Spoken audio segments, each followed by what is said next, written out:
I'm 81 years old, and 3 years ago, I watched my son nearly take his own life. Not from cancer, not from an accident, from a marriage that was slowly killing him from the inside out. My name is Frank, and I need to tell you something that most fathers never talk about. For 10 years, I watched my boy disappear, slowly. So slowly I didn't see it happening until it was almost too late. And when it finally ended, when she finally left, I expected him to fall apart. Instead, for the first time in a decade, I saw him smile. A real smile. Not the fake one he'd been wearing for years. That moment changed how I see everything, because I realized something I should have known 40 years earlier. Being alone isn't the tragedy we're all told it is. Sometimes being alone is what saves your life. I've been married to the same woman for 57 years. My wife Helen is a good woman. We built a good life together, but I'm one of the lucky ones. And I know that now because I watched what a bad marriage does to a man. I watched it happen to my own son, and I've spent the last 3 years talking to other fathers who watched the same thing happen to their boys. Let me tell you what I saw. My son Michael got married when he was 32. She seemed nice enough. A little controlling maybe, but Helen said that was just her being organized. Michael was happy, or at least he said he was. And who was I to question it?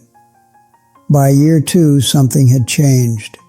Michael stopped calling as much. When he did visit, he was quieter, more careful with his words. He'd start to tell a story and then stop halfway through, like he'd caught himself saying something wrong.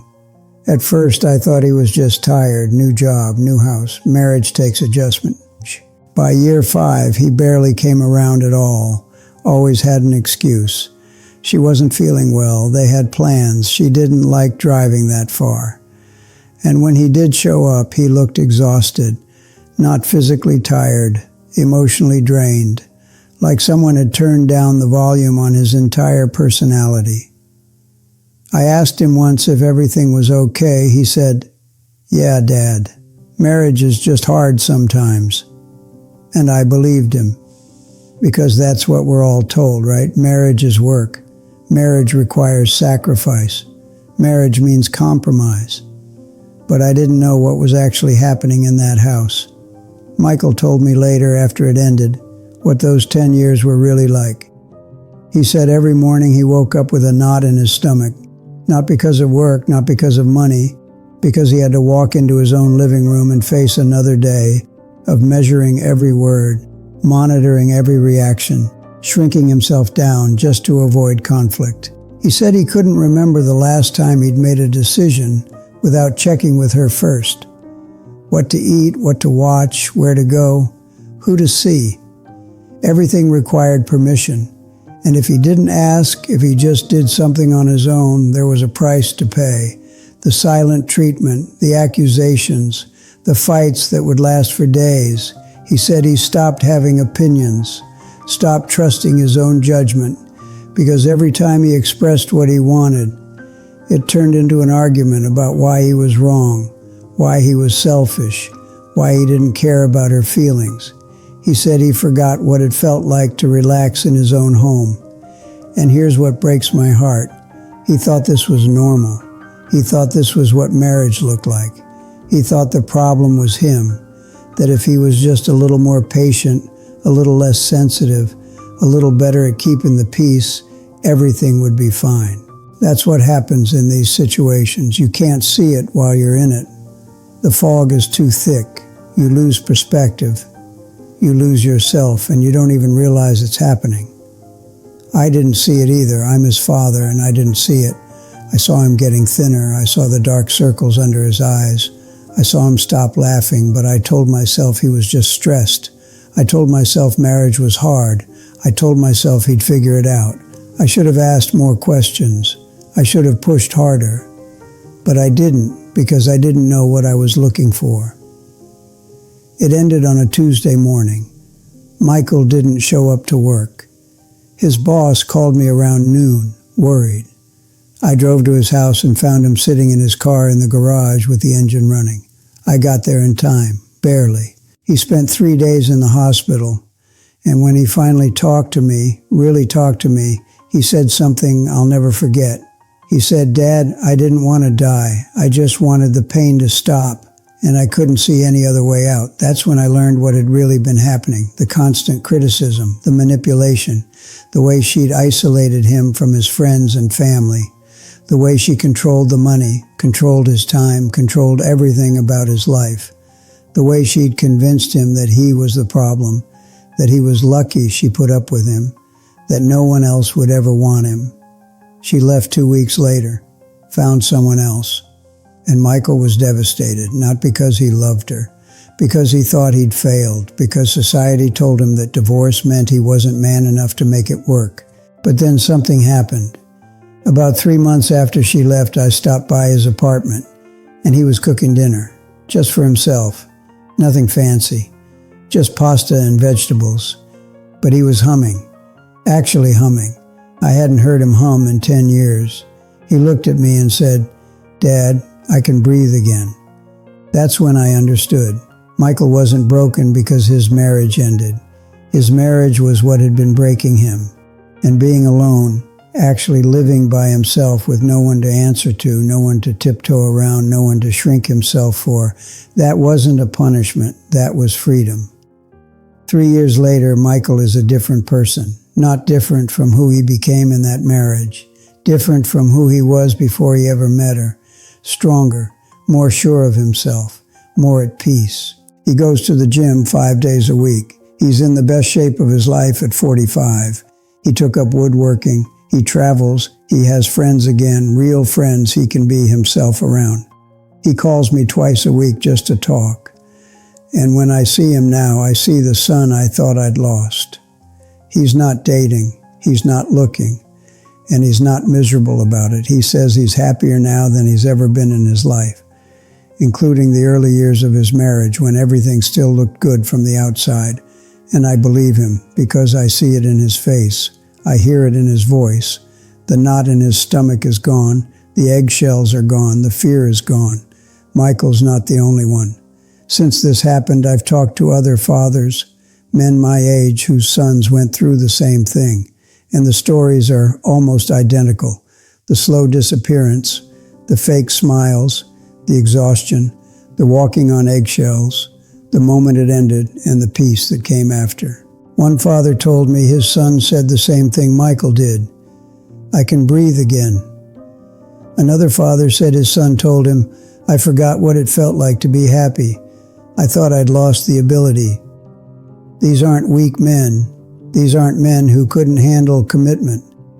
These are men who were dying slowly inside relationships that looked fine from the outside. And here's what nobody talks about. Being alone isn't the same as being lonely. Michael was lonelier inside his marriage than he's ever been living by himself. Because loneliness isn't about how many people are in your house. It's about whether those people actually see you. Michael says he'd rather live the rest of his life alone than ever feel that invisible again, and I don't blame him. Now I need to tell you something that might upset you. Not all marriages are like this. Mine wasn't. Helen and I have had 57 good years, not perfect. We've had our fights. We've had our rough patches, but it was never like what Michael went through. I never woke up with a knot in my stomach. I never felt like I had to hide who I was. I never forgot what happiness felt like. So I'm not saying marriage is bad. I'm saying bad marriages are worse than being alone. And society lies to us about this. We're told that being alone means you failed, that a man without a partner is broken, that solitude is something to be pitied. But I've seen both sides now, and I can tell you with absolute certainty that there are worse things than being alone. Being trapped is worse. Being invisible is worse. Slowly disappearing inside your own life is worse. Michael made a choice 3 years ago, not the choice to end his marriage. That choice was made for him, but the choice to rebuild, the choice to become someone new instead of trying to go back to who he was before. He didn't just survive. He became someone stronger, someone who knows what peace actually feels like, someone who will never settle for less than that again.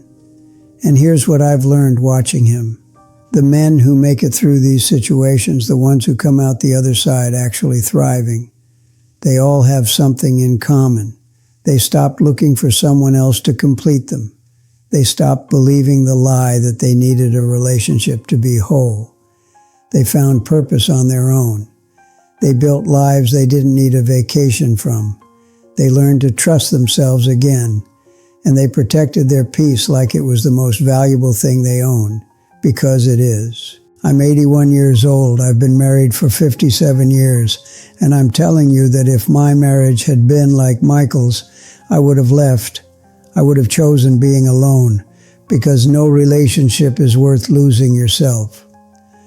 If you're watching this and you're in a situation like Michael was, where you wake up with that knot in your stomach, where you're walking on eggshells in your own home, where you've forgotten what happiness feels like, I need you to hear this. You're not broken for wanting out. You're not weak for choosing yourself.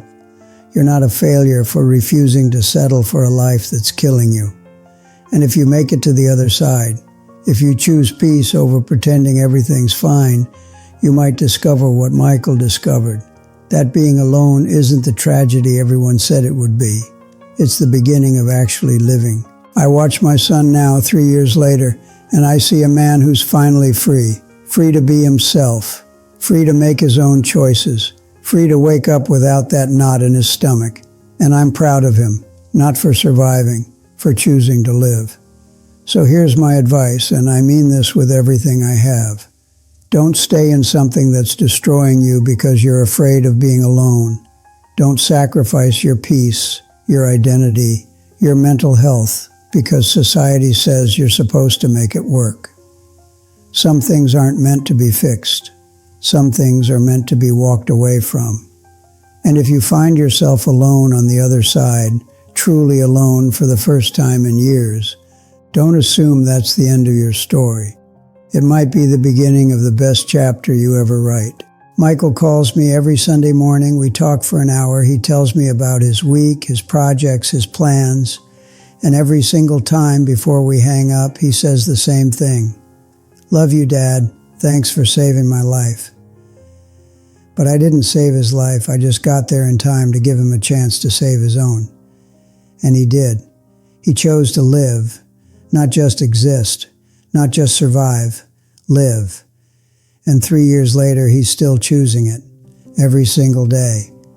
If this story resonates with you, if you see yourself in Michael, or if you know someone who needs to hear this, share it.